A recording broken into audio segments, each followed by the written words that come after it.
अस्सलाम वालेकुम नाज़रीन, एक महकती और चहकती सुबह के साथ मैं हूं आपका मेज़बान हन्नान बुखारी और मैं हूं फातिमा नासिर। सिटी एट 10 के साथ इस खूबसूरत सुबह का आगाज करते हैं। उम्मीद करती हूं कि आप सब खैरियत से, आपकी फैमिलीज ठीक हैं और आप लोग अपना बहुत बहुत ख्याल रख रहे हैं और सेफ भी रहने की कोशिश कर रहे हैं। बिल्कुल फातिमा, आपको पता है कि सिटी 41 हर साल की तरह इस दफा भी रमजान के अंदर जो है रमजान ट्रांसमिशन तो होगी ही होगी, लेकिन उसके अंदर नात कंपटीशन जो है उसका इनकाद किया जा रहा है, जिसके अंदर बहुत सारे शहरी हर साल डिवीजन भर से मुकाबला जात में हिस्सा लेते हैं और जो लोग जीतते हैं फर्स्ट सेकंड थर्ड उनको बेशुमार इनामात से भी नवाजा जाता है और शहर भर की आवाज जो है वो सिटी 41 बनता है। और यही नहीं बल्कि इसके साथ साथ जो लोग ये दिखाना चाहते हैं दुनिया को कि नात वो बहुत खूबसूरत तरीके से खूबसूरत अंदाज से पढ़ सकते हैं, तो सिटी 41 उनको बेहतरीन मौका देता है कि वो यहां पे आके अपनी आवाज का जादू जो है वो जगा सकते हैं। और यही नहीं, इस रहमतों बड़े महीने के अंदर जहां पे नात पढ़ के खुद भी सवाब कमा रहे, अपनी ऑडियंस जो है उनको सुना के भी जो है वो सवाब जो है वो सुनने वालों को भी मिलता है। तो अगर आपके पास टैलेंट ये मौजूद है तो आप वक्त जाया मत करें। ऑडिशंस की डेट जो है वो अनाउंस हो चुकी है। जैसे हमारे शो से पहले भी जो प्रोमो है वो चला, उसमें देखा कि आपने मुतलका नंबर जो कि प्रोमो के अंदर दिया गया उसके ऊपर राब्ता करना है और राब्ता करके अपनी रजिस्ट्रेशन करवानी है। रजिस्ट्रेशन के बाद टीम की जानब से आपको डेट जो है वो दी जाएगी। उस डेट पे आके आपने ऑडिशंस देने, ऑडिशन से जो लोग फाइनलाइज किए जाएंगे, जो मंजे हुए पीसीज होंगे, जिनकी आवाज बहुत अच्छी होगी, उनको मौका दिया जाएगा रमजान ट्रांसमिशन में अपना हुनर को दिखाने के लिए और खूबसूरत आवाज में नात पढ़ने के लिए। फिर जजेस साहिबान भी यहां पे मौजूद होंगे रमजान ट्रांसमिशन में, जो कि आपकी आवाज को नोट कर रहे होंगे, हर सुर को नोट कर रहे होंगे और लफ्जों की अदायगी को नोट कर रहे होंगे। आप शायरी किस तरह की मुंतखब करते हैं नात के अंदर, हर चीज को, हर पहलू को नोट किया जाएगा और उसके बाद रमजान के लास्ट पे जाके अनाउंसमेंट की जाएगी आहिस्ता आहिस्ता, क्योंकि बहुत सारे लोग जो आगे चलते जाएंगे, बहुत सारे पीछे रहते जाएंगे। जो आगे चलते जाएंगे, जो कंपटीशन के करीब विन करने के जाते जाएंगे, लास्ट पे जाके उनकी अनाउंसमेंट भी की जाएगी। तो एक नादर मौका है। हम तो यही कहेंगे फैसलाबाद की आवाम को भरपूर तरीके से इसे यूटिलाइज करना चाहिए, क्योंकि रमजान जो है पूरे साल बाद आता है। हर साल इसका इंतजार जो है वो काफी देर तक रहता है। तो फातिमा, ये तो होगी रमजान ट्रांसमिशन के हवाले से यही है ना, आपको पता है कि हम लोगों का एक टैलेंट का स्पेसिफिक सेगमेंट भी हम हमेशा रखते हैं शो के अंदर, क्योंकि हमारी टीम की हमेशा कोशिश रहती है कि हम कोई भी अगर टैलेंटेड है, किसी के पास भी कोई टैलेंट है, जिस तरह से अब ये नात कंपटीशन के थ्रू एक आवाज जो है आपकी, जो आपकी अदायगी का स्टाइल है, उसको हम मौका दे रहे हैं ताकि आप अगर टैलेंटेड हैं तो आप आगे आ सके, जो कि सिटी 41 की और हमारी मॉर्निंग शो की पूरी टीम की हमेशा कोशिश रहती है। इसीलिए ये प्लेटफॉर्म आपको फराहम किया जाएगा और हम उम्मीद करते हैं कि हम लोगों को एप्लीकेशंस जो है वो जल्दी जल्दी आने वाली हैं और बहुत बहुत टैलेंटेड सिंगर्स जो नात पढ़ेंगे यहाँ आके, वो हमारे शो का हिस्सा बनेंगे। बिल्कुल आप ठीक कह रही हैं, लेकिन ये तो सूरत हाल थी ना, नाट कंपटीशन के हवाले से गुफ्तगू चल रही थी, लेकिन बहुत सारे शहरी हमारा शो शुरू से ही ट्यून अप इसलिए भी करके बैठे होते हैं कि उन्हें वेदर के हवाले से जानना होता है कि आइंदा 24 घंटों के लिए कैसा रहेगा। तो फातिमा जरा बताएं, तो वेदर अब कैसा रहेगा? महकमा मौसमियात का क्या कहना है? बिल्कुल हनान, मौसम बड़ा जरूरी होता है और कल से हमें पता है कि फैसलाबाद का मौसम थोड़ा सा जो है वो अच्छा हुआ है। ठंड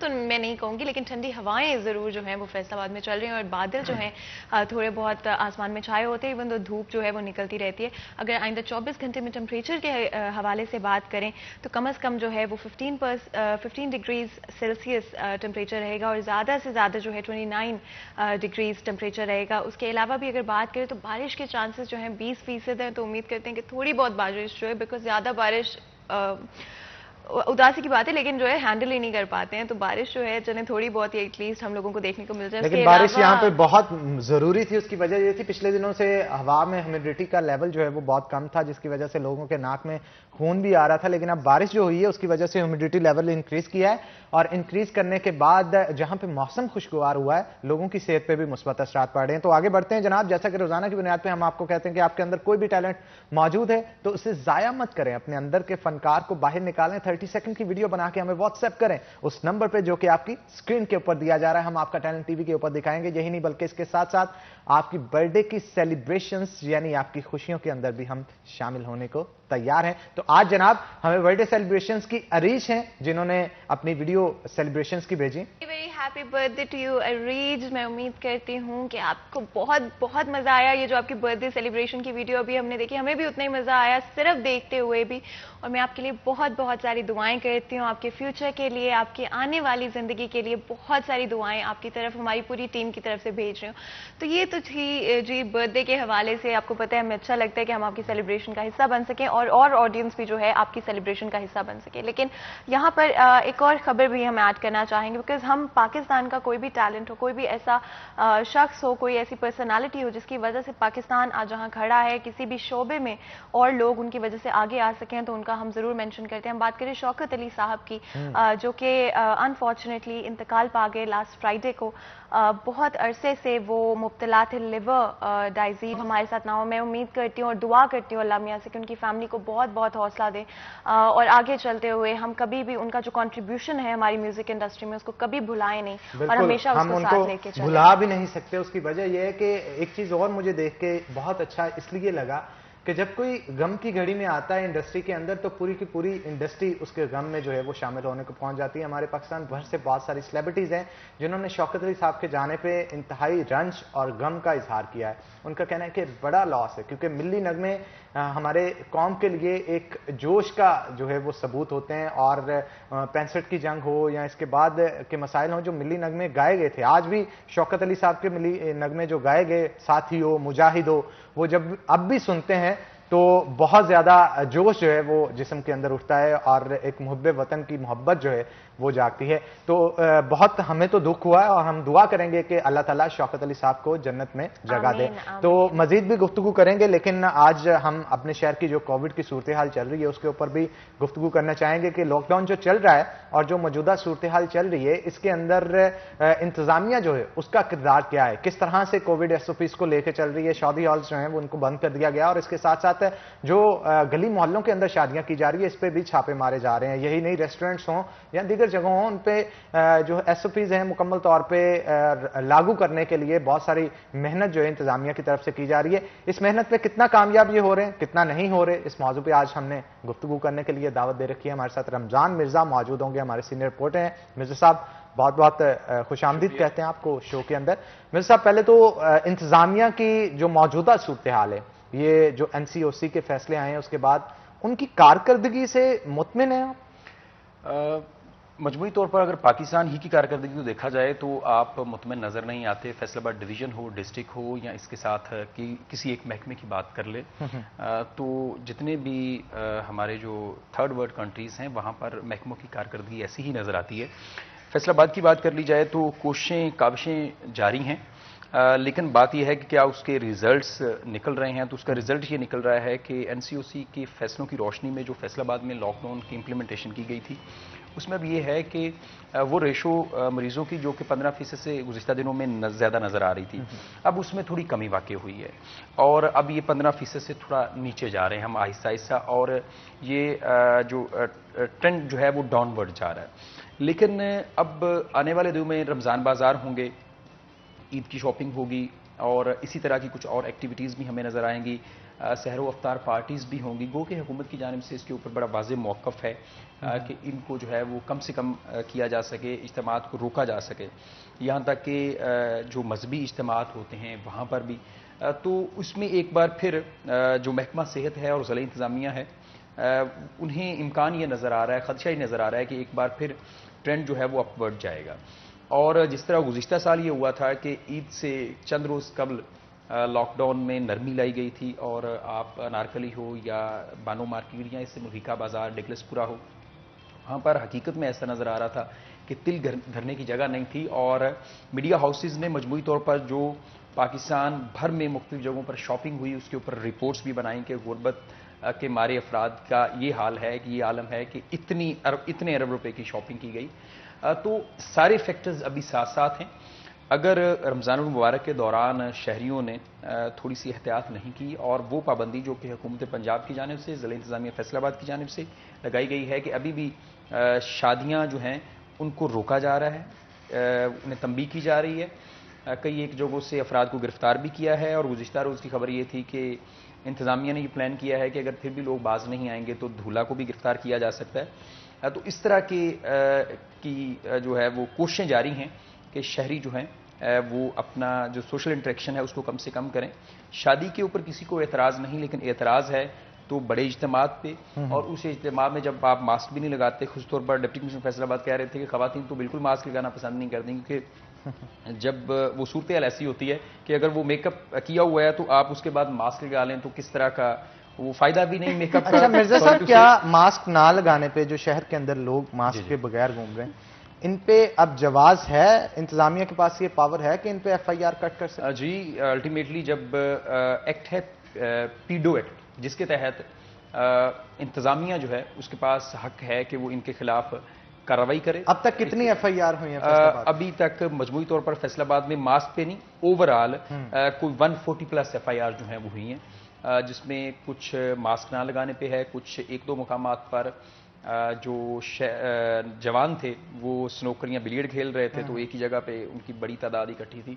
इसी तरह मुख्तलिफ जगहों पर जो शादी ब्याह की आई एम श्योर आप अग्री करोगे कि बहुत सारी जगहों पे इवन दो गवर्नमेंट की तरफ से या पुलिस की तरफ से स्ट्रिक्ट मेजर्स लिए जा रहे हैं, अवाम जो है वो फिर भी वो कर रही है जो वो करना चाहती है। और मैंने खुद शादियां होते हुए देखी हैं, लोगों को आते हुए देखा है, डिफरेंट तरीके से किया जा रहा है, छुपा के किया जा रहा है, लेकिन हो अभी भी रही हैं। और इवन छुपा के भी नहीं किया जा रहा, फैसलाबाद ही सिटी में बहुत सारी इस तरह की शादियां हो रही हैं, लेकिन इंतजामिया सिर्फ उस पे इवन हॉल्स भी यूज। मिर्जा साहब, मैं खुद इसका चश्मदीद गवाह हूं। मतलब छुपा के इन द सेंस कि लाइटें बंद की होती है, म्यूजिक जो होता है वो लो किया होता है। कह रहा हूं कि छुपा के भी नहीं, लाइटें भी ऑन, और यहाँ तक कि अच्छा मैंने 2-3 देखी, लेकिन लाइटें with in city marriage halls book हुए हैं, बहुत कुछ हुआ है। नहीं, मैंने भी देखा है। इंतजामिया की जानिब से असल में एक इसलिए भी सॉफ्ट है जो था वो हैंड इस्तेमाल किया जा रहा था कि जिन लोगों की शादियां ऑलरेडी बुकिंग भी करवाई हुई थी, सारे इंतजामात मुकम्मल थे, इस वजह से इंतजामिया की जानिब से थोड़ा हाथ हल्का रखा जा रहा है। दूसरी बात यह भी है कि इंतजामिया नॉर्मली वहां पे अब कार्रवाई कर रही है जहां से शिकायत मौसूल हो जाती है कि वहां पे अंदर बैठा बंदा जब वीडियो बना के ACS DC को सेंड करता है तो फिर फौरी तौर पर कंप्लायंस जो ये स्मार्ट लॉकडाउन किया गया था, जहां पे कैनाल रोड पे बहुत सारे जो कॉलोनीज हैं वहां पे गार्ड्स बिठा दिए गए थे, पुलिस वालों को बिठा दिया गया था और वहां से किसी को भी बाहर जाने की जो परमिशन नहीं थी, अननेसेसरी, उस हवाले से आप क्या कहेंगे? आई एम श्योर आपने भी एक्सपीरियंस किया होगा। मैं कल शाम ही कॉलोनी में दाखिल हुआ, फिर वापस निकला तो मैंने वहां पे मौजूद गार्ड से पूछा कि ये 2 पुलिसमैन क्यों बैठे हुए हैं? वो कह रहे हैं इसलिए बैठे हुए हैं कि ये यहाँ पर वो स्मार्ट लॉकडाउन लगा हुआ है तो किसी ने मास्क के बगैर यहाँ से या ना तो अंदर किसी ने जाना है ना बाहर निकलना। रमजान में आपको और वो सामान मैं बताता हूँ वो क्या कर रहे थे, वो एक इधर बैठे हुए थे, एक इधर बैठे हुए थे, वो बैठे मोबाइल पे गेम्स खेल रहे थे। सेम चीज मेरे साथ हुई जहाँ पे मैंने 6 पुलिस वाले जो हैं उनको आते हुए देखा कॉलोनी के गेट से अंदर, और मैं बड़ी हैरान कि क्यों इतने पुलिस वाले आ रहे, कुछ हुआ है। 2-3 दिन बाद मैंने फिर उनको देखा, यानी कि वो देखती रही और फिर वही सवाल जो आपने किया वही सवाल मैंने किया, जिसके बाद मुझे पता चला कि जो कॉलोनी है वो अंडर स्मार्ट लॉकडाउन है। और ये बात किसी को पता भी नहीं थी क्योंकि ना रोका जा रहा था किसी को आने से और ना किसी को जाने से रोका जा रहा था। नहीं, बिल्कुल ऐसा ही है। और ये तो इस बार हुआ है, लास्ट ईयर भी पहली वेव में किसी एक घर के ऊपर स्मार्ट लॉकडाउन अप्लाई किया गया।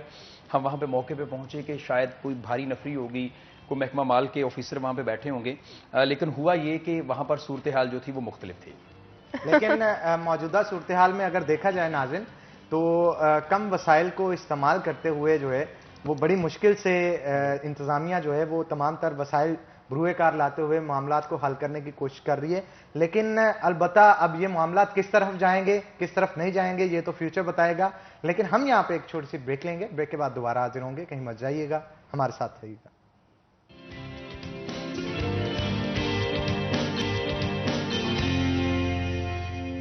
Welcome back after the break.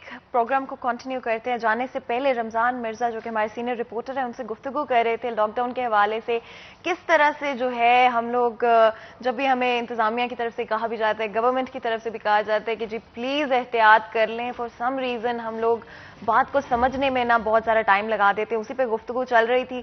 तो रमजान आपसे जाने से पहले हम वही बात कर रहे थे कि किस तरह से स्मार्ट लॉकडाउन जो है कैनाल रोड पे बहुत सारी कॉलोनीज में लगा हुआ था, लेकिन जो पुलिस वाले थे वो महज वहां पे बैठ बैठकर चिल कर रहे थे, वो बिल्कुल रिलैक्स्ड माहौल में थे, ना तो किसी को जाने से रोका जा रहा था, ना तो किसी आने वाले को रोका जा रहा था। तो अगर हम बात करें, आप कुछ स्नूकर क्लब्स के हवाले से भी बता रहे थे कि कुछ क्लब्स भी इस तरह के ऑपरेट कर रहे हैं जहाँ पे टीनेजर्स जो हैं वो गेम्स खेलने के लिए चले जाते हैं, हैंग आउट करने के लिए चले जाते हैं और बिल्कुल भी इंतजामिया का ध्यान उस तरफ नहीं जाता है। फातिमा, असल में हो ये रहा है कि पहली बार ऐसा हुआ है कि किसी उस आदमी को जिससे रोटी रोजी की फिक्र से वो आज़ाद है और उसे पहली बार जान का खतरा जो है वो, ये बार बार डिस्कस हो रहा है ऑल ओवर द वर्ल्ड। ऐसे तमाम ममालिक जो कि थर्ड वर्ल्ड में हैं, जिसमें अफ्रीका के बहुत सारे ममालिक हैं और जिस जगह पे हम मौजूद हैं हमारे इर्द गिर्द, हमें एक चीज़ वाज़े नज़र आ रही है कि मसाइल वहाँ पर हैं जहाँ पर वसाइल हैं। ऐसे मुल्क जिनके पास वसाइल कम हैं, उनके पास कोरोना के जो इफेक्ट्स हैं वो भी कम नजर आ रहे हैं। उसकी दो वजह हैं। एक तो उनका इम्यून सिस्टम कदरे बेहतर है, क्योंकि उन्हें साफ माहौल में रहने की आदत नहीं है, इसलिए वो बीमार भी इतनी जल्दी नहीं हो रहे। दूसरा, टेस्ट की कैपेसिटी उनके पास नहीं है, उनके पास जेब में भी पैसे नहीं है और ना ही गवर्नमेंट की इतनी कैपेसिटी है कि वो उनको टेस्ट करवा सके। इसलिए वहां पर कोरोना जो है वो कदरे कंट्रोल नजर आता है। लेकिन जिस तरफ जो सवाल आपका है कि वो जिम खाने हों या इसी तरह के स्नूकर क्लब्स, वहां पर नॉर्मली अपर मिडिल क्लास मौजूद होती है। अब वहां पर कोशिश तो की जाती है कि उन्हें रोक दिया जाए, लेकिन अब एक शहर का असिस्टेंट कमिश्नर वो कहां बेचारा जाएगा, उसके नीचे कोई 25-30 पटवारी होंगे, उनकी भी अपने अपने हल्के में जिम्मेदारी तो लेकिन है। ये लोग एसओपीज, अगर आप अपने बिजनेस को बंद नहीं कर सकते हो कंप्लीटली, तो एसओपीज क्यों फॉलो नहीं की जाती, क्यों ध्यान नहीं किया जाता कि चलें ठीक है आप अपना बिजनेस रनिंग रखें, और इसी वजह से हम इस जगह पे पहुंचे हैं कि हमें लॉकडाउन इतना इंटेंसिफाई करना पड़ा, केसेस इतने बढ़ गए, तो लोग क्यों ध्यान नहीं देते, अपने बिजनेस भी रनिंग रखें, लेकिन मास्क किसी को पहना दें या खुद पहन लें, इसमें क्या खराबी है? मास्क तो बहुत जरूरी है, लेकिन उसमें बड़ी सिंपल सी बात है। सबसे पहले तो मैं एक शादी ब्याह की बात करूंगा कि मैंने अगर खाना उसी चम्मच से डाला है तो कोई आने वाला दूसरा वो तो आपने सुना होगा रमजान के 130 पीपल, आई थिंक वो एक ही शादी से और वो चम्मच से ही जो है वो फैला, वो एक बुनियादी वजह है। अच्छा, अब जहां पर बिलियर्ड है या जिम खाना है, वो चंद डिवाइसेस हैं जिनको बार बार एक ही बंदा जो है वो हाथ लगाएगा, और जिस वजह से इस तरह के जो है वो मसाइल भी पैदा होंगे। मेरा और मसाइल इसमें बिल्कुल पैदा हो सकते हैं, और पैदा होने की वजह भी ये होती है कि हम ध्यान जो है वो नहीं रखते। मिर्जा साहब, तो मिर्जा साहब इस हवाले से क्या कहेंगे, जो फौतगियां हो रही हैं कोविड की वजह से, और पता भी है 100% श्योर भी हैं कि ये कोविड की वजह से ही डेथ हुई इनकी, ना तो अब कॉफिन्स वैसे जो है वो बनाए जाते वुडन, जिसके अंदर कंप्लीटली सील आउट करके उनको जो है वो दफनाया जाए, वैसा ही जनाजा हो रहा होता है, लोग नहला भी रहे होते हैं, अच्छी बात है, लेकिन नहला भी तो एसओपीज के साथ सकते हैं ना। आप पीपी किट्स जो हैं वो अगर पहन लेते हैं तो उससे काफी मसले हल हो सकते हैं, लेकिन ये भी एक कोविड के फैलने का सबब बन रही है। क्या कहेंगे इस असल में इसमें मेडिकल साइंस के मुताबिक जो डेड बॉडी है उससे जो इसका इन्फेक्शन है वो बहुत कम चांस हैं या नहीं है, इसके ऊपर भी बहरहाल मुख्तलिफ राय मौजूद हैं। लेकिन मसला यह है कि कौम हमारी समझने के लिए इस बात को तैयार नहीं कि प्रॉब्लम क्या है और इसको किस तरह सॉर्ट आउट जो है वो किया जा सकता है।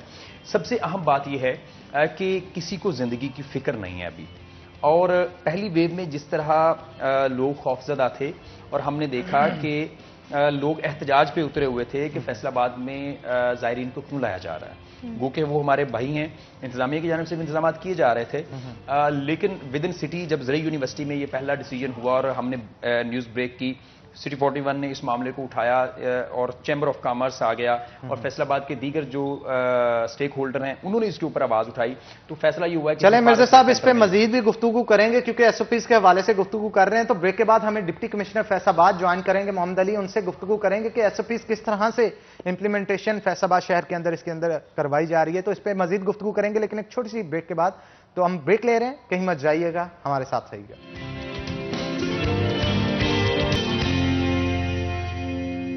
वेलकम बैक नाज़रीन, ब्रेक के बाद खुश आमदीद। डिप्टी कमिश्नर मोहम्मद अली ने हमें ज्वाइन किया है, उनसे मजीद गुफ्तगू करेंगे। सर क्या कहेंगे, मौजूदा सूरत हाल की अगर गुफ्तगू करें तो एसओपीज की इंप्लीमेंटेशन के लिए इंतजामिया जो है वो सरतोड़ कोशिश कर रही है, लेकिन अवाम अभी भी समझने को तैयार नहीं। आप क्या कहेंगे, क्या आप मैसेज देना चाहेंगे आवाम को? जी, जैसा कि आपके इल्म में है कि अब कोरोना की जो थर्ड वेव है वो बहुत ज़्यादा डेडली और लीथल है, और इसमें एक थोड़ी सी डिफरेंट चीज़ ये है कि सिम्टम्स जो हैं वो आपको उस वक्त आते हैं जब आपके लंग्स जो हैं वो डैमेज हो चुके होते हैं। तो शुरू में PCR भी आपका नेगेटिव आ रहा होता है, तो उस तरीके से आप कोविड का शिकार हो चुके हुए होते हैं मगर आपको इल्म नहीं होता। और इसमें इस वक्त जो यहाँ पर फैसलाबाद में सूरत हाल है, हमारे पास 220 बेड्स हैं इस वक्त हाई फ्लो ऑक्सीजन जहाँ पर एलाइड हॉस्पिटल में, वो तकरीबन पिछले 5-6 दिन से फुल हैं, वहाँ हमारे पास कोई कैपेसिटी नहीं है। DHQ हॉस्पिटल में हमारे पास 109 बेड्स हैं, उनमें से तकरीबन 50 जो हैं वो कल तक फुल हो चुके थे। इसके अलावा एक और चीज़ सुनने में ये आता था कि बच्चों को कोविड कुछ नहीं कहता, तो इस दफ़ा हमारे जो छोटे बच्चे हैं 5-7 साल से इवन कम उम्र के, वो भी ऑक्सीजन पे जा रहे हैं। तो फैसलाबाद में सर ऐसा कोई केस जी जी बिल्कुल, हमारे पास 4 बच्चे ऐसे रिपोर्ट हुए हैं जो ऑक्सीजन पे शिफ्ट हुए, और हमने जो हमारा चिल्ड्रन हॉस्पिटल है उसमें एक डेडिकेटेड वार्ड बच्चों के लिए बना दी है, जहाँ पर अगर किसी बच्चे को ऑक्सीजन की ज़रूरत पड़ती है तो हम उनको ऑक्सीजन पे शिफ्ट कर सकें। मगर इसमें सबसे बड़ी चीज़ मैं समझता हूँ आवाम को ज़िम्मेदारी का एहसास होना, जो कि अनफॉर्चुनेटली नहीं है। संडे वाले दिन भी मैं फील्ड में 2-3 जगह पे गया, तो वहाँ पर फुल फ्लैज शादी के फंक्शन चल रहे थे, बल्कि एक गांव में फंक्शन उस दिन था, हमारे AC वहाँ गए तो वो तकरीबन 1500 से 2000 लोग मौजूद थे। उससे एक दिन पहले की बात है कि एक यहाँ करीब एक गांव में फंक्शन था, वहाँ पर तकरीबन 1000 लोगों का मजमा जो था वो मौजूद था, और किसी ने कोई मास्क वगैरह या SOPs का ख्याल नहीं था। अगर स्मार्ट लॉकडाउन के हवाले से बात करें, जहाँ पे क्योंकि फुल लॉकडाउन अभी भी इम्पोज नहीं किया जा सकता, स्मार्ट लॉकडाउन का ही सहारा लिया जा रहा है, वो कितना इफेक्टिव है? लोग सुन रहे हैं, क्या आप आइसोलेट कर पा रहे हैं उन लोगों को जिनको ऑलरेडी पॉजिटिव टेस्ट कर चुके हैं, या फिर वो अभी भी मार्केट में या बाहर निकल रहे हैं जिसकी वजह से और लोग पोटेंशियली एट रिस्क हैं? जी देखिए, जो लॉकडाउन है बेसिकली उसका मकसद तो चेन को ब्रेक करना है, और जो हमारा स्मार्ट लॉकडाउन हम जिन एरियाज में हम करते हैं वहाँ बेसिकली एंट्री एग्जिट जो है उसको हम रिस्ट्रिक्ट कर देते हैं। मगर चूंकि फर्स्ट वेव में एक लोगों में खौफ था और उस तरीके से लोग ऑब्जर्व भी करते थे, तो अभी उस तरीके से उसकी पाबंदी जो है वो ना पब्लिक की तरफ से की जा रही है और ना उस तरीके से जो हमारे वहाँ पर। क्या कोई खास वजह है कि इंतजामिया की वजह से इतना स्ट्रिक्ट जो है वो चीज़ों को नहीं किया जा रहा? क्या उसके पीछे ये रीजंस हैं कि आवाम जो डे वर्कर्स हैं उन पे इम्पैक्ट ना पड़े, या जिन लोगों को कोई ज़रूरी या नेसेसरी काम है वो ना रुकें, ताकि इकोनॉमी को भी स्टेबलाइज रखा जा सके? जी आपने बिल्कुल सही ये चीज़ पॉइंट आउट की है कि ये कंसिडरेशन भी इंतजामिया, फॉर एग्जांपल हमारा यहाँ चूँकि एक सनती शहर है, इंडस्ट्रियल, यहाँ पर बहुत बड़े बड़े सेटअप्स मौजूद हैं, तो उसमें हमारी यहाँ ऐसी भी फैक्ट्रीज हैं जहाँ पर 20-20 हज़ार 15-15 हज़ार एम्प्लॉयज़ काम कर रहे हैं। तो अभी जो गवर्नमेंट की इंस्ट्रक्शंस हैं वो सिर्फ एसेंशियल स्टाफ या कुछ केसेस में 50% स्ट्रेंथ पे आप काम करेंगे। तो इस सिचुएशन में तो सोशल रिस्पॉन्सिबिलिटी और भी ज़रूरी हो गई कि अगर गवर्नमेंट चाह रही है कि लोगों को ना रोका जाए ताकि इकोनॉमी जो है वो ना रुके, या जो डे वर्कर्स हैं उनका नुकसान ना हो, जो लोग जॉब कर रहे हैं उनका नुकसान ना हो, फिर तो सोशल रिस्पॉन्सिबिलिटी लोगों के लिए और भी ज़्यादा होगी कि वो खुद एहसास करें, खुद रियलाइज़ करें कि अगर उन्हें नेसेसिटी नहीं है या ज़रूरत नहीं है कि वो बाहर जाएं। या मैंने बहुत सारे लोगों को देखा है कि वो मॉल्स के अंदर वैसे ही फिरने गए हुए हैं, सिर्फ कोई काम भी नहीं है, शॉपिंग भी नहीं करे, कुछ भी नहीं करे, सिर्फ वो फिर रहे हैं वहाँ पे, अपने बच्चों को साथ लाए हुए हैं। तो क्या अब सोशल रिस्पॉन्सिबिलिटी यहाँ पे और भी ज़रूरी हो जाती है?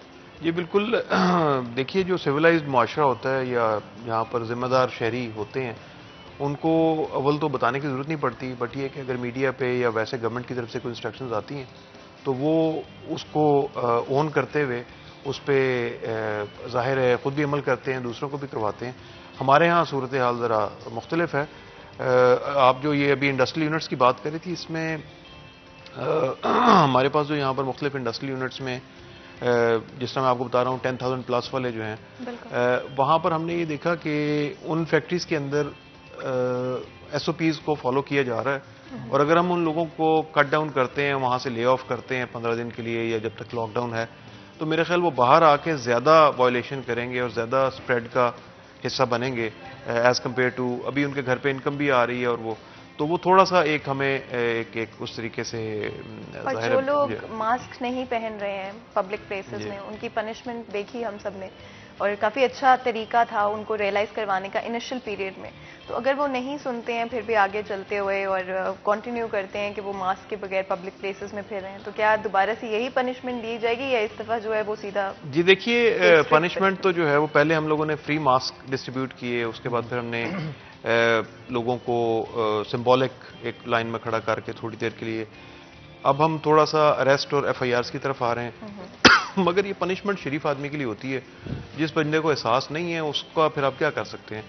तो अभी भी वैसे तो 50% से ज़्यादा लोगों ने अब मास्क पहनना शुरू कर दिए हैं फैसलाबाद शहर के अंदर। तो और ये एक इस थर्ड वेव में एक और चीज़ है कि पहले केसेस हमारे सिर्फ फैसलाबाद सिटी से आते थे, अब सदर के एरिया से और तहसीलों से जो हमारे सबर्ब्स हैं वहां से भी केसेस आना शुरू हो गए। सर ये पॉसिबल नहीं, आप ये समझते नहीं कि अगर हम स्मार्ट लॉकडाउन तो कर रहे हैं, नो डाउट बहुत सारी जगहों पे कर रहे हैं, लेकिन स्टिल कोरोना एग्जिस्ट करता है, खतरा रहता है, चाहे 6 बजे मार्केट्स बंद कर दी जाए। तो इतना खतरा मोह लेने की बजाय 14 दिन का एक ही बार पूरा का पूरा लॉकडाउन कंप्लीट कर दिया जाए जैसे फर्स्ट वेव में किया गया था, तो मेरा ख्याल है ईद पे भी जिन ताजरों को परेशानियों का सामना रहना है, अभी भी रहेगा, क्योंकि आगे जो सूरत जा रही है ईद के अंदर भी स्मार्ट लॉकडाउन लगा रहेगा, तो उससे बचा जा सकता है। जी देखिए, इकोनॉमिक रीजंस हैं, जाहिर है ये एक इंडस्ट्रियल हब भी है और यहाँ पर गल्ला मंडी भी है और कपड़े का कारोबार भी होता है, थोक के हिसाब से बाकी शहरों से लोग यहाँ आते हैं, तो वो सारी जो एक्टिविटी है वो स्टॉल हो जाती है। तो उसमें ज़ाहिर है ताजर बरादरी के भी बड़े सीरियस कंसर्न्स हैं, मगर ताजर बरादरी भी हम उनसे ये एक्सपेक्ट करते हैं कि वो जिम्मेदारी का मुजाहरा करें। वहाँ पर ख़ास तौर पे एक क्लॉक टावर के आसपास जो एरिया है वहाँ पर SOPs का कोई ख्याल नहीं रखा जाता। इवन ताजर हजरात जो हैं वो खुद इस चीज़ का ख्याल नहीं रख रहे होते। बिल्कुल, आप ठीक कह रहे हैं, ताजरों को इस चीज़ का ख्याल लाजमी तौर पर रखना चाहिए। नाज़रीन, यहाँ पे एक छोटा सा ब्रेक लेंगे, ब्रेक के बाद दोबारा हाजिर होंगे, कहीं मत जाइएगा, हमारे साथ रहिएगा।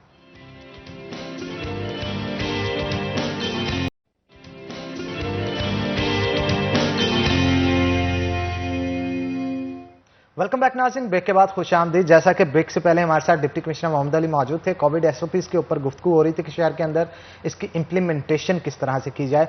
तो दूसरी जानब अगर देखा जाए तो टूरिज्म को प्रमोट तो पाकिस्तान की जानब से किया जा रहा था, लेकिन अब सेफ हैंड पे भी खेला जाएगा। गिलगित बल्तिस्तान जो कि all over the world tourist attraction रखता है, अब उनके लिए जो गिलगित बल्तिस्तान में दाखिल होना चाहते हैं उनके लिए कोविड का टेस्ट जो है वो लाजमो मलजूम करार दिया गया है, और ये देखा जाएगा कि खुदा न खास्ता इस शख्स को कोविड तो नहीं है, और अगर कोविड है तो इस विरसे को, हमारे पास जो खूबसूरत सिटी है गिलगित बल्तिस्तान जो हमारा सूबा है, उसको बचाने के लिए जो इकदामात अब मजीद किए जा रहे हैं ताकि कोविड वायरस को जो है उसका फैलाव और रोका जा सके। बिल्कुल अनान, और बहुत ज़रूरी भी है कि जितना हो सके अपना ध्यान रखा जाए, और इस तरह के जो रेगुलेशंस हैं, जैसे कि अगर आप आइसोलेट कर रहे हो एक स्पेसिफिक जगह को जहाँ पे कोविड नहीं है एट द मोमेंट, तो वो बहुत अच्छी बात है, ताकि बाकी जगहों से जो लोग इन्फेक्टेड है वो वहाँ आकर भी वही चीज़ ना कंटिन्यू करे। इसमें कोई बुरी बात नहीं है, बहुत बहुत अच्छी बात है। और बाकी एरियाज के अंदर भी इस तरह के जो चीज़ें हैं, प्रिकॉशनरी मेजर्स हैं, वो लिए जा सकते हैं। इसके अलावा भी अगर बात करें तो फैसलाबाद चेंबर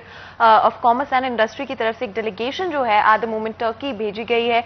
वहाँ पर वो लोग ना सिर्फ जो है वो बिजनेस से रिलेटेड चीज़ें कर रहे हैं, बट ऑल्सो उन्होंने बड़े मज़ेदार सी कुछ चीज़ें भी की हैं, जहाँ पे स्पेशली इर्तुगुल, जो कि पाकिस्तान के अंदर क्रेज़ एक पैदा हुआ है एट द मोमेंट, कोई भी इंसान हो, उन्होंने इर्तुगुल के जो रिपीट्स हैं, वो चाहे उनके जितने भी प्रोग्राम्स हो, जितने भी एपिसोड, इतना लंबा सीजन है, लेकिन उन्होंने देख देख कर जो है ना वो रट लिए होंगे डायलॉग्स, और बहुत बड़े फैन है पाकिस्तान में उनके। और FCCI के जो मेंबर्स हैं, जो डेलीगेशन भेजी गई है वहां पर, वो भी उनके फैंस निकले, जैसे कि आप देख सकते हैं वीडियो के अंदर कि वो वहां पे ना सिर्फ उनके लिबास पहने हुए नजर आ रहे हैं, इर्तुगुल के सेट्स पर बहुत सारी ऐसी जगह जहां पर इर्तुगुल की शूटिंग की गई थी, उन लोगों ने वहां का भी जो है वो टूर किया। उसके अलावा खाने हो जाए टर्किश, चाहे वो टर्किश जगह हो, कोई ऐसे मुकामात हों जो कि टूरिस्ट के लिए फेमस हैं, उन्होंने वहां का भी दौरा किया और बहुत बहुत अपनी ट्रिप को एंजॉय कर रहे हैं। और बिजनेस से रिलेटेड भी कुछ उन्होंने जरूर इकदाम किए हैं। वहां की जो बिजनेस कम्युनिटी है उनके साथ ताल्लुकात जो है वो बेहतर करने की कोशिश कर रही है, कुछ डीलिंग्स करने की कोशिश की जा रही है, ताकि यहाँ पे जो फैसलाबाद की इंडस्ट्री है, जो एक्सपोर्ट्स हैं, उनको बेहतर किया जा सके। जो बिजनेस कम्युनिटी है उनके साथ जो ताल्लुकात है हैं टर्किश कम्युनिटी के, वो भी बेहतर किए जा सकते हैं। बिल्कुल, दो तरफा ताल्लुकात को तो बढ़ाया जाएगा, लेकिन उसके साथ साथ मौज मस्ती भी खूब की जा रही है। जफर सरवर साहब जो है उनकी फोटोज भी आप देख सकते हैं स्क्रीन के ऊपर, देखी भी होंगी आपने कि उर्तुगल के उन्होंने पूरा ड्रेसअप किया हुआ है और उसी तरह तलवार पकड़ी है, उसी तरह हीरोइंस के साथ जो है फोटो खिंचवाई है। तो जहां पे बिजनेस कम्युनिटी के साथ मुलाकातें होती हैं, थोड़ा सैर सपाटा भी जो किया जाता है, और टूरिस्ट अट्रैक्शन तो टर्की में ऑलरेडी है, इस सबको पता है, और खूब घुमा फिरा जा रहा है। तो आगे बढ़ते हैं जनाब। फातिमा, सऊदीया के अंदर एक बड़ा मुनफिद केस देखने को मिला। कोर्ट के अंदर केस किया एक शख्स अगर ऐसा कि केस मेरी पाकिस्तान में आ जाए हनान, तो वो तो फिर मतलब हर घर हाँ में, हाँ, हर और सोशल दूसरे मीडिया घर पे में ये बड़ा होता है। वायरल हो रहा है, और वायरल इसलिए हो रहा है कि शख्स ने ये शिकायत की कोर्ट से कि मेरी बीवी को मेरी हमसाई जो उसकी दोस्त है वो वर्गला रही है कि अपने हस्बैंड को छोड़ो और ये बहुत तंग करता है तुम्हें। तो जिसपे सऊदी कोर्ट ने 50,000 रियाल का जुर्माना उस खातून को किया है, और खातून जो है वो अब खासी परेशान है। लेकिन ये एक अच्छा इकदाम भी है कि किसी घर में दरार डालने वाला जो शख्स है उसके खिलाफ जो है वो कानूनी कार्रवाई करनी चाहिए। एग्जाम्पल सेट की गई है और बताया गया है कि घर जोड़ने चाहिए ना कि तोड़ने चाहिए, और इस तरह के काम अगर होंगे तो बहुत सारे लोग जो फसाद डलवाते हैं दरमियान में आके, उनके खिलाफ कानूनी जब कार्रवाई होगी तो बहुत सारे लोग तो उनको अगर देख आप लोग के भी इस तरह से करते हैं तो सीखेंगे। प्लीज ये छोड़ दें बिल्कुल, और इस तरह से ना करें, कपल्स को मिलाने की कोशिश करें, ना कि उनमें दरारें बढ़ाने की और गलत फहमियां डालने की कोशिश करें। बिल्कुल, शैतानी लोग तो हर जगह मौजूद होते हैं, लेकिन उससे बचना भी आपने होता है। तो आगे बढ़ते हैं जनाब। अब हम फैसलाबाद के फनकारों के हवाले से गुफ्तगू करेंगे, क्योंकि बड़ी जरखेज मट्टी है, उस्ताद नुसरत फतेह अली खान साहब की धरती है, और इस धरती से अनमोल नगीने वक्तन फवक्तन उगलते रहती है ये धरती। और सुर और संगीत के हवाले से हमारे यहाँ पे जहाँ पे लोगों को बहुत पहचान है, बहुत सारे प्लेबैक सिंगर्स भी हैं जो कि मार्केट के अंदर, सोशल मीडिया के ऊपर और इंडस्ट्री के अंदर अपनी छाप छोड़ रहे हैं, अपनी जगह बना रहे हैं। तो ऐसे ही उभरते हुए एक सितारे आज हमारे साथ मौजूद होंगे। मेरी मुराद अब्दुल्ला शाहिद से है, तो जिनका अभी नया गाना जो है वो भी रिलीज हुआ है। तो अब्दुल्ला, वेलकम करते हैं आपको शो के अंदर। पहले तो ये बताइएगा कि आपका जो नया गाना रिलीज हुआ है उसमें शायरी किसने की, कंपोजिशन किसकी थी, और वीडियो शूट किस किस जगह पे किया आपने? सबसे पहले तो हनान भाई अस्सलाम वालेकुम। वालेकुम। बहुत शुक्रिया, आपने मुझे सिटी 41 पे इनवाइट किया। और जहाँ तक है गाने की बात, तो गाने में आपके लिए, आपको पता है, गाता ही रहता हूँ तो यही एक बड़ा खूबसूरत अभी सॉन्ग रिलीज़ हुआ जिसकी वजह से आपने मुझे बुलाया, इनवाइट किया, और मुझे बड़ा अच्छा लगा जब आपने मुझे कॉल की कि यार बड़ा अच्छा गाना आया आपका माशाल्लाह। तो मेरा दिल बहुत बड़ा हो गया। तो इसका हमारी तो कोशिश होती है कि आर्टिस्ट को प्रमोट करें, बहुत शुक्रिया, और अगर कोई अच्छा काम कर रहा है तो उसे दुनिया के सामने भी लाएं और उसके काम को भी सराहें। और ये बहुत सारे लोगों को आप जानते हैं इस चीज में, फैसलाबाद में उनको नाम हमारे चैनल ने दिया, चाहे वो मॉडल्स बिल्कुल हों, ऐसे ही, चाहे ऐसे वो ही। सिंगर्स हों, एक्टर्स हों, या फिर दीगर इंडस्ट्री से। हनान भाई, मैं यकीन माने फर्स्ट टाइम अगर किसी चैनल पे बैठा हूँ तो सिटी 41 पे बैठा था। जिंदगी का मेरा फर्स्ट चांस यही था, एक्सपीरियंस यही था, और आपने दिया था मुझे याद और हो ये गया जरूरी शायद भी है बिकॉज हमारी टीम इस चीज में बिलीव बिल्कुल। करती है, और सिटी 41 की जो सारी टीम है वो भी यही बिलीव करती है कि हम प्लेटफॉर्म प्रोवाइड करें ना सिर्फ सिंगर्स को बट ऑल्सो सब आर्टिस्ट को जिनमें बिल्कुल भी ऐसे। टैलेंट और है जो वो आगे बेसिक बढ़ मकसद सके। है हमारे चैनल का, बिल्कुल इस शहर सही, की ऐसे। खूबसूरती, वाह इस जी, शहर के फनकार, शहर की इस सब इस शहर के लोक फनकार जो हैं वो तमाम शायर हों, अदीब हों, सिंगर्स हों, एक्टर्स हों, पेंटर्स हों, कैलीग्राफी आर्ट से रिलेटेड लोग वाह जी, हों। वाह। आर्ट लवर तो मैं खुद भी हूं, तो मेरी कोशिश होती है जो आर्ट लवर लोग हैं और जो टीवी देख रहे होते हैं उनके लिए नया से नया टैलेंट जो है वो हम उभर के सामने लाए। और इसमें कोई शक नहीं कि आपकी काबिलियत पे भी शक नहीं किया जा सकता, आप भी बहुत अच्छा गुनगुनाते Thank you हैं। so तो मैं much। चाहता हूँ आप कोई एक आधा सॉन्ग भी गुनगुना के हमारी ऑडियंस को अभी बताएं, हमने ताकि सुना उनको थोड़ा सा, और पता चले माशाल्लाह, कि माशाल्लाह, बहुत अच्छी अब्दुल्ला बात शाहिद है। को हमने किसी वजह से ही बुलाया है। Thank you.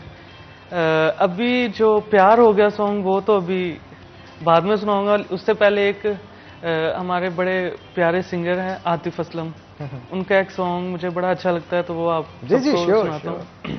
क्या बात है जनाब, बहुत खूब, बहुत खूब, बहुत अच्छा गुनगुनाया बहुत आपने, शुक्रिया। और बड़ा इंसाफ किया गाने के साथ। नाज़रीन को मैं यहाँ पे ये जरूर बताना चाहता हूँ, जैसे बहुत सारे सिंगर्स के अपने अपने जेनर्स के अंदर गुनगुनाने की जो है वो आदत होती, तो खास तौर पे अब्दुल्ला शाहिद की बात करें, अब्दुल्ला रोमांटिक सॉन्ग्स जो हैं उन पे बहुत ग्रिप रखते हैं, हम प्यार करने हाँ, वाले हैं। प्यार करने वाले हैं, और स्लो म्यूजिक पे, स्लो रिदम पे, बड़े अच्छे हाई नोट्स के साथ, लो नोट्स के साथ बड़ा जबरदस्त गुनगुनाते हैं। अच्छा, मुझे ना एक बात याद आ गई आपकी इस बात से, प्यार वाली। एक ना कोई तो नहीं याद आ गया, ये बात याद नहीं आ नहीं, अच्छा। प्यार से ही, प्यार वाली बात याद अच्छा, है। अच्छा। हम ना इंडिया के पाकिस्तान के बॉर्डर पे खड़े हुए, इंडिया की तरफ, जीरो लाइन पे। मेरे बड़े अच्छे दोस्त हैं तैयब भाई, तो वो कहते हैं अब्दुल्ला, ये भावलपुर की बात है हाँ गाजी। भावलपुर की बात अच्छा, वो कहते तैयब भाई कहते हैं कि यार भाई अगर आपको यहाँ पे कुछ बंदूक पकड़ा दी जाए, गन, तो आप उड़ा देंगे। मैंने कहा भाई हम प्यार करने वाले, मुझे को वाजा वूजा पढ़ाओ मैंने को वाजा वूजा पढ़ाओ, मैं गोलियां वाला बंदा नहीं है। तो अच्छा, आपको वैसे- ये शौक कहाँ से हुआ सिंगिंग का? ये बचपन से ही शौक था मतलब मुझे। आपकी आवाज आपको लगा, आपने कहाँ पे हाँ आपने जी। सुना खुद का और आपने कहा जी मैं सिंगर बन सकती ये मेरे बड़े प्यारे दोस्त है, बल्कि भाई है, कजन है अनवर, हूँ? तो उन्होंने मुझे ना बहुत ज्यादा पुश किया। वो कहते कि यार तुम्हारी आवाज अच्छी है, तुम गाया करो। मुझे नहीं पता था कि फिर मैं- आपने सीखा या ये हाँ नेचुरली? बिल्कुल, फिर मैंने बकायदा सीखा, लाहौर गया मैं, शबनम मजीद मेरे टीचर हैं, फिर यहाँ आया, फिर अली शेर भाई मेरे टीचर हैं, बड़ा कुछ सीखा, कि सबसे ही सीखते तो जा रहा घर हूँ, वालों ने ये माशाल्लाह। नहीं कहा कि ये क्या कर रहे घर हो वालों ने भाई, बड़ा- डॉक्टर बनो, इंजीनियर बनो? हाँ, ये तो बड़ा कहते हैं रोका, सब घर बड़ा वाले। रोका घर वालों ने कि ना करो अपनी जिंदगी मैंने कहा नहीं, मैंने जिंदगी खराब करनी है। मगर ये जिंदगी खराब नहीं, असल में मुझे गायकी ने एक इंसान बना दिया। मैं समझता हूँ अपनी लाइफ में कि गायकी सुर जब गायकी पे मजीद भी गुफ्तगू करेंगे, लेकिन एक छोटी सी ब्रेक के बाद, हाँ। क्योंकि अचानक ब्रेक का कह दिया गया है, तो एक बिल्कुल। ब्रेक लेंगे, ब्रेक के बाद दोबारा हाजिर होंगे। कहीं मत जाइएगा, हमारे साथ रहिएगा।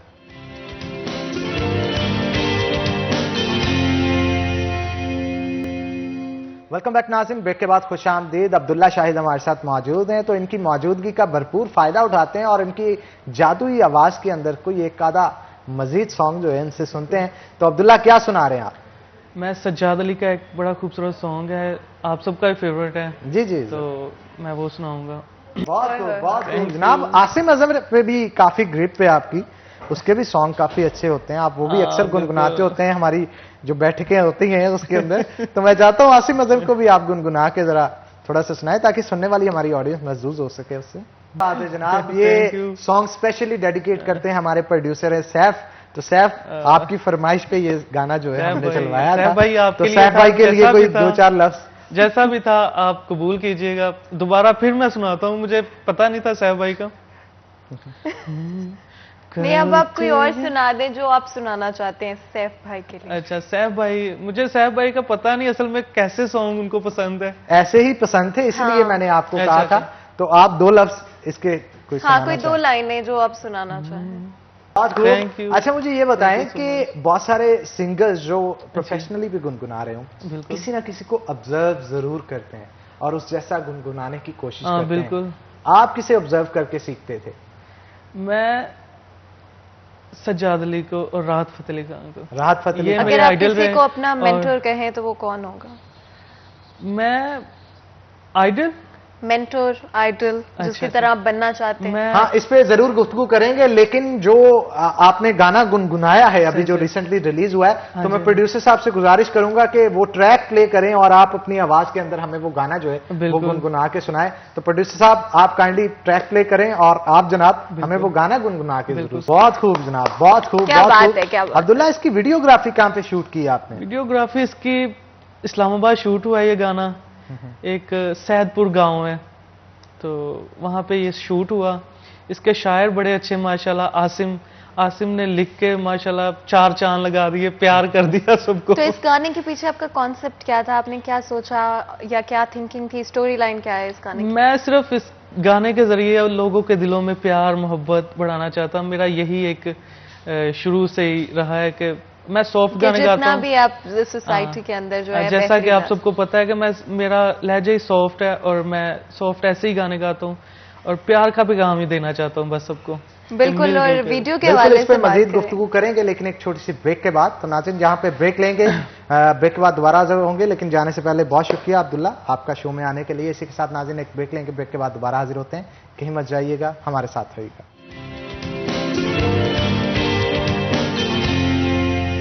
अस्सलाम वालेकुम, मैं हूँ फातिमा नासिर और आज मैं मौजूद हूँ स्टाइलो की चिन्योट ब्रांच में, जो कि कचहरी रोड के ऊपर वाक़ है। और हमें पता है कि स्टाइलो की रिसेंटली समर कलेक्शन लॉन्च हुई है and they have an amazing collection out there. मैं देखना चाह रही थी कि रमज़ान के लिए, ईद के लिए क्या स्टाइलो ने आप लोगों को आप लोगों के पसंदीदा स्टाइल्स और खूबसूरत डिजाइन और ऑफ कोर्स कलर्स का किस तरह से इस्तेमाल किया, इसी वजह से आज मैं यहाँ पर आई हूँ, जहाँ पे मैं इनके कपड़े भी देखने वाली हूँ, मैं देखने वाली हूँ कि बैग्स के अंदर स्टाइलों ने क्या चॉइसेस रखे, एसेसरीज भी, end of course the most important thing किसी भी ओकेजन के लिए जूते।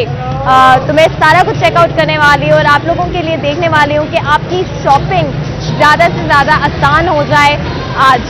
तो let's go and check it out.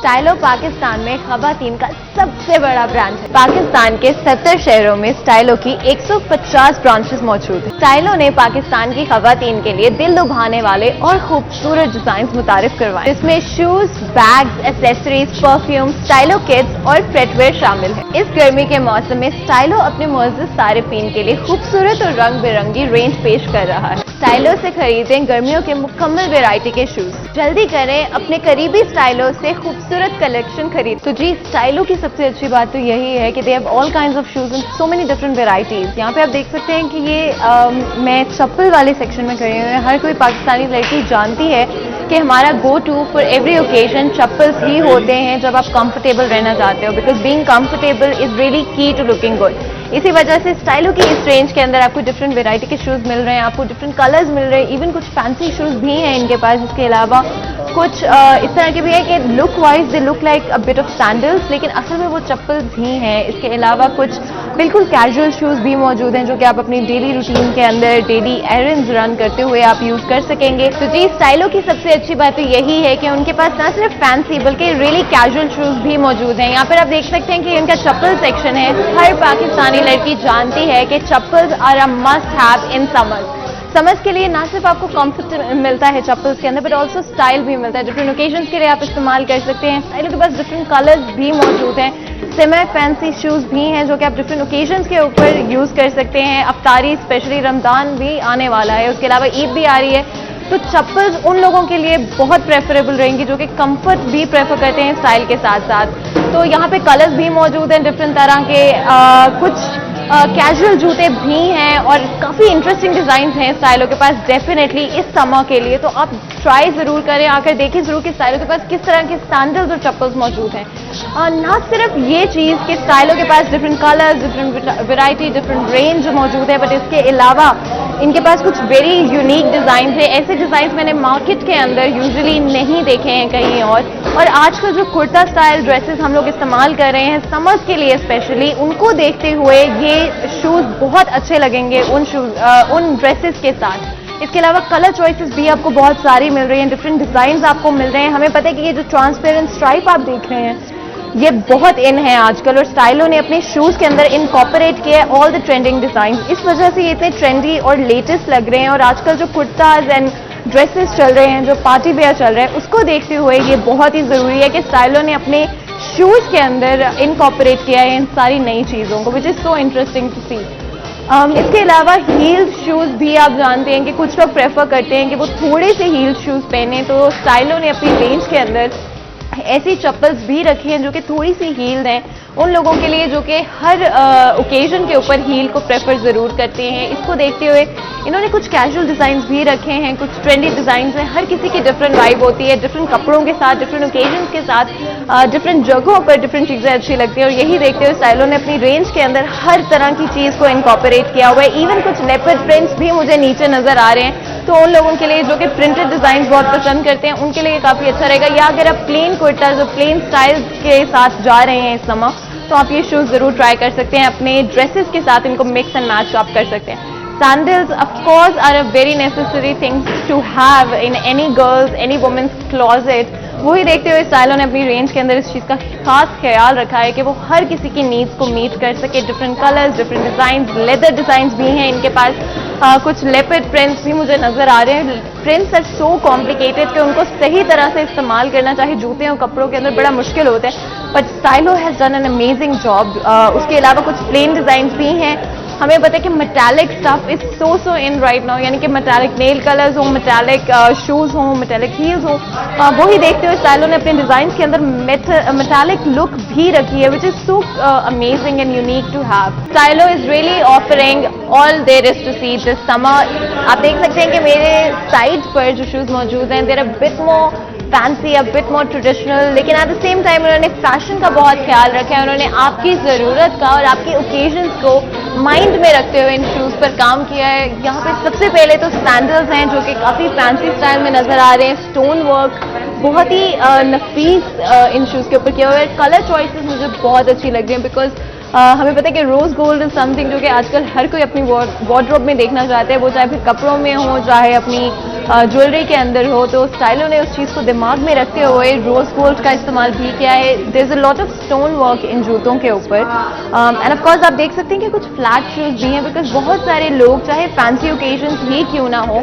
चाहते हैं कि वो हील्स ना पहने क्योंकि वो कंफर्टेबल नहीं होते। तो स्टाइलो ने उस चीज़ का ख्याल रखा है। लेकिन ऑफ कोर्स हमें पता है कि when we see a function, जब हम कोई ओकेजन की बात करते हैं और कोई ब्राइडल ओकेजन की बात करते हैं, किसी शादी की बात करते हैं, तो इट्स अ मस्ट हैव कि आपको थोड़ी बहुत हील तो चाहिए होती है। मोस्ट लोग उस चीज़ को प्रेफर भी करते हैं। जिस चीज़ को देखते हुए स्टाइलो ने मीडियम हील्स भी रखे और हाई हील्स भी रखे। हाई हील्स की तरफ मैं जाऊंगी, पर उससे पहले मीडियम हील्स के अंदर उन्होंने डिफरेंट कलर्स को इनकॉर्पोरेट किया हुआ है। This red is absolutely amazing. अब देखिए इसके ऊपर जो स्टोन वर्क है बहुत ही नफीस है, बहुत ही कंफर्टेबल शू लग रहा है, but at the same time बहुत ही फैशनेबल है। और रेड ड्रेसेस के साथ जो कि मुझे लगता है कि ब्राइट कलर्स जो हैं शादियों पे बहुत अच्छे लगते हैं, वो मेरी अपनी प्रेफरेंस है, बट आप लोगों की अपनी मर्जी है। सो आई लव दिस रेड शू। इसके अलावा भी स्टोन वर्क आप देख सकते हैं, बिकॉज आजकल लोग प्रेफर करते हैं कि वो अपने कपड़े थोड़े लाइट रखें, बिकॉज समर्स होते हैं। तो आप अपने शूज़ को थोड़ा फैंसी ले सकते हैं ताकि आप जो चीज़ है उसको बैलेंस कर सकें। तो यहाँ पे बहुत सारे मज़े के शूज़ हैं, and stone work different colours के अंदर भी अवेलेबल है to match whatever shoes you are wearing for your occasion, और जो भी आपके कपड़े हैं उनके साथ आप मैच कर सकते हैं इनको। एट द सेम टाइम आपको पता है कि स्टाइलो मेक्स श्योर कि आपकी कोई भी ओकेजन हो और कोई भी आप एज ग्रुप से बिलोंग करते हो तो आपकी नीड्स को वो मीट कर सके। यही देखते हैं उनके पास फुली हील्ड शूज़ भी मौजूद हैं, जैसे कि आप यहाँ पे देख सकते हैं कि there golden, there is very light pink as well, there is some grey as well. और आपको पता है कि फैंसी हील्स जो हैं वो आजकल बहुत ट्रेंड कर रही हैं, तो ये देखते हुए स्टाइलो ने इस चीज़ का भी ख्याल रखा है। ये हील काफ़ी कंफर्टेबल भी लग रही है। जैसे पाकिस्तान की जान हमारे ट्रेडिशंस और हमारे कल्चर में है, वैसे ही स्टाइलो ने अपनी कलेक्शन की जान और जो उसकी रियल सोल है वो अपनी कलेक्शन के इस ट्रेडिशनल सेक्शन के अंदर रखा है, जहाँ पे उन्होंने आपको चॉइसेस दी हैं जो कि ना सिर्फ मॉडर्न है but at the same time traditional और कल्चरल भी हैं। आप यहाँ पे देख सकते हैं कि ये खुस्साज हैं जो कि एजेस ओल्ड हमारे सब कॉन्टिनेंट के अंदर पहने जा रहे हैं। आप देख सकते हैं कि कितनी एम्ब्रॉयडरी की हुई है इसके ऊपर, बट कितने आराम से और कितने नफीस तरीके से की हुई है कि आपको इसको देख के बस अट्रैक्शन हो रही है। इतने सारे कलर्स आपको एक साथ एक शू के ऊपर मिल रहे हैं जो कि बहुत ही रेयरिटी होती है। आप इसको शलवार कमीज, पटियाला शलवार के साथ समर्स के अंदर इस्तेमाल कर सकते हैं। और आजकल specially khussa definitely come back in style, इस वजह से आप कोई भी कपड़े हों आपके, इवन अगर आपके जो ट्राउजर शर्ट ही क्यों ना हो, आप उसके साथ भी इनको पहन सकते हैं। Different colours and different styles हैं, हर ओकेजन पे खुस्सा कैन वर्क। तो definitely try and have a look. Stylo kids के सेक्शन में पहुंच चुके हूँ। हमारे बच्चे हमें कितने प्यारे लगते हैं, तो स्टाइलो को कैसे वो मिस कर सकते थे। हमारी फैमिली का सबसे important part which are really the kids. Stylo kids के अंदर अपनी रेंज में कोशिश की है कि वो हर तरह की स्टाइल और ओकेजन को कवर कर सकें, ताकि आप स्टाइलो पर आए ना सिर्फ अपने लिए बल्कि अपने बच्चों के लिए भी शूज़ खरीद सकें। आप यहाँ देख सकते हैं कि हमारे पास कुछ बहुत ही लेदरी वाइब वाले शूज़ हैं जो कि आप ऑफकोर्स फॉर्मल वेयर में इस्तेमाल कर सकते हैं। कुछ लोग कैजुअल वेयर में भी आजकल इस तरह के शूज़ को इस्तेमाल करने लगे, तो डेफिनेटली दैट कैन वर्क। इसके अलावा समर शूज़ में भी स्टाइलो ने आपको कुछ ऑप्शंस दिए हैं, ताकि आप अगर अपने बच्चों को शॉर्ट्स पहना रहे हैं या आप जीन्स का इस्तेमाल कर रहे हैं तो आप उनके साथ इन शूज़ को कर सकें इस्तेमाल। लेकिन आप देख सकते हैं कितनी मेहनत की हुई है हर एक जूते के ऊपर, इंडिविजुअल स्टाइल्स के ऊपर, जो कि डिफरेंट तरह के कपड़ों के साथ, डिफरेंट तरह के ओकेजन्स के साथ काम कर सकते हैं। उसके अलावा अगर देखें तो यहाँ पे लड़कियों के, बच्चियों के लिए बहुत मज़े के शूज़ मुझे नज़र आ रहे हैं, जो कि डेफिनेटली देखकर लगता भी नहीं है कि वो बच्चों के लिए बनाए गए। इतनी मेहनत की गई है, इतने नफीस स्टाइल्स बनाए गए, एंड डेफिनेटली एक बहुत ही मज़े की लुक है। डिफरेंट कलर्स हैं, डिफरेंट डिज़ाइंस हैं, वो चाहे फिर आपके लिए स्नीकर्स क्यों ना हो या फिर खुस्सा ही क्यों ना हो, they have it all for even the kids. और आप ये चीज़ मिस आउट नहीं कर सकते हैं कि स्टाइलो ने फैंसी वेयर में भी बच्चों का सेक्शन रखा है। आप देख सकते हैं कि डिफरेंट तरह के डिज़ाइन यहाँ पर भी मौजूद हैं, डिफरेंट वेराइटी है, बहुत ही मज़े की रेंज। स्टाइलो के बैग्स को हम कैसे मिस आउट कर सकते हैं, बिकॉज आइकॉनिक होते हैं स्टाइलो के बैग्स। आप देख सकते हैं कि स्टाइलो ने सबसे पहले तो क्लचेस इंट्रोड्यूस करवाए हैं जो कि काफ़ी इन है आजकल। हर औरत चाहती है कि उसकी वार्डरोब के अंदर क्लच ज़रूर मौजूद हो, बिकॉज जब भी आप कहीं जा रहे होते हो और आप पर्स को कैरी नहीं करना चाह रहे हो तो it's very important to have a good clutch जिसके अंदर स्पेस भी इनफ हो, लेकिन वो फैशनेबल भी हो और उसका डिज़ाइन भी अच्छा हो। यही देखते हुए आप देख सकते हैं लेपर्ड प्रिंट्स भी हैं, कुछ डिफरेंट कलर्स भी मौजूद हैं जो कि डेफिनेटली आपकी हर ओकेजन को सूट कर सकते हैं अगर आप क्लच ढूंढ रहे हैं। उसके अलावा mini bags are really in these days. ये ऑब्वियसली मीडियम साइज बैग्स हैं। आप देख सकते हैं कि थोड़ा सा इनमें कलर आपको नज़र आ रहा है, डिफरेंट कलर्स भी मौजूद हैं, ब्लैक भी मौजूद है। ब्लैक इज द कलर जो कि मैं समझती हूँ कि हर ओकेजन पर चल सकता है, हर कपड़े के साथ चल सकता है, इसलिए ब्लैक पर्स मस्ट होता है आपके पास होना। तो आप देख सकते हैं कि यहाँ पे ब्लैक्स भी मौजूद हैं, डिफरेंट कलर्स भी मौजूद है, कुछ फ्रेश कलर्स भी मुझे नज़र आ रहे हैं नीचे पड़े हुए जो कि डेफिनेटली समर्स में और समर की जो वाइब होती है उसके साथ काफ़ी अच्छे लग सकते हैं। एंड ये आप जो देख रहे हैं I think it's something very unique. मैंने बहुत कम जगहों पर इस तरह का पर्स देखा है जिसपे ऑफ कोर्स वी नो कि ये फॉक्स फर है, रियल फर इस्तेमाल नहीं किया हुआ है, लेकिन as a style statement this bag would be really good. इसके डिफरेंट प्रिंट्स हैं, 3 तरह के आपको प्रिंट्स भी नजर आ रहे हैं। इसके अलावा भी बहुत सारे ऑप्शंस मौजूद हैं स्टाइलों पर, तो सिर्फ ये ऑप्शंस नहीं है। तो यार शादियों को हम कैसे स्किप कर सकते हैं? पाकिस्तान में एक चीज़ जो कभी भी नहीं रुकती है वो शादियों का सीजन है हमारा, जो कि नेवर एंडिंग होता है। वही देखते हुए स्टाइलों ने मेक श्योर किया है कि आप चाहे शादी पर जा रहे हो, चाहे आपकी अपनी शादी हो, चाहे आपके किसी रिश्तेदार की शादी हो, कि they've got you covered with their amazing bags for शादी। काफ़ी मज़े का बैग लग रहा है, मुझे ये सबसे अट्रैक्टिव लगा, इसी वजह से मैंने इसको उठा लिया है। यू कैन सी कि कितना मतलब सिंपल है but at the same time काफ़ी मज़े की लुक आ रही है और शादी के कपड़ों के साथ काफ़ी अच्छा लगेगा। मैं अभी से सोच रही हूँ कि किस तरह के कपड़े मैं साथ पहन सकती हूँ इसके, बट ये एक नहीं है ऑप्शन, आपके पास इतने सारे ऑप्शन हैं। तो आप वो भी देख सकते हैं, वो भी मुझे बड़े मज़े के डिज़ाइन लग रहे हैं, बहुत ही यूनिक डिज़ाइन है ये और आजकल बहुत ट्रेंड कर रहे हैं। सो डेफिनेटली जो है स्टाइलों ने आपकी शादियां जो है मेक श्योर किया है कि शादियों के लिए आपके पास इनफ चॉइसेस हों। तो जी हम स्टाइलों की एक्सेसरीज को किस तरह से भूल सकते हैं, कैसे मिस कर सकते हैं?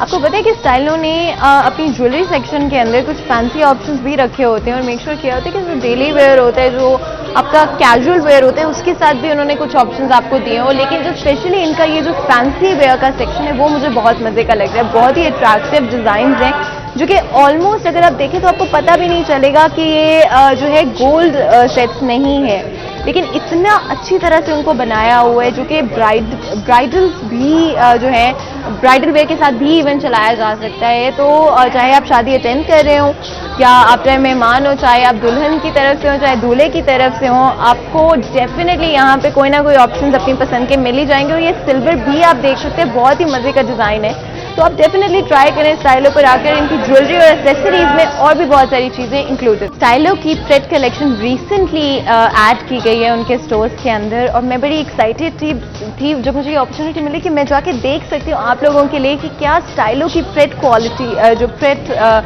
कलेक्शन है वो कितनी अच्छी है। आप देख सकते हैं कि क्वालिटी काफ़ी अच्छी लग रही है कपड़ों की, दूर से देखने में ये अंदाज़ा हो रहा है कि बहुत ही अच्छी क्वालिटी के कपड़े चूज़ किए गए हैं for the stitching and everything else. ये स्टिच्ड कपड़े हैं जो कि बेस्ट होते हैं, सिलवाना कपड़े बहुत मुश्किल लगते हैं मुझे, तो आई एम श्योर आप लोगों को भी मुश्किल लगता होगा। ये देखते हुए स्टाइलों ने प्रेड कलेक्शन में अपनी कुछ एम्ब्रॉयडरी भी ऐड की हुई है, बिकॉज आई थिंक सिंपल कपड़े तो अच्छे होते ही हैं लेकिन सेमी फॉर्मल कपड़े बहुत मुश्किल होते हैं to get them right, and white is something जो कि आपकी वार्डरोब में मस्ट होता है ताकि डिफरेंट ओकेजन्स के लिए आप इस्तेमाल कर सकें।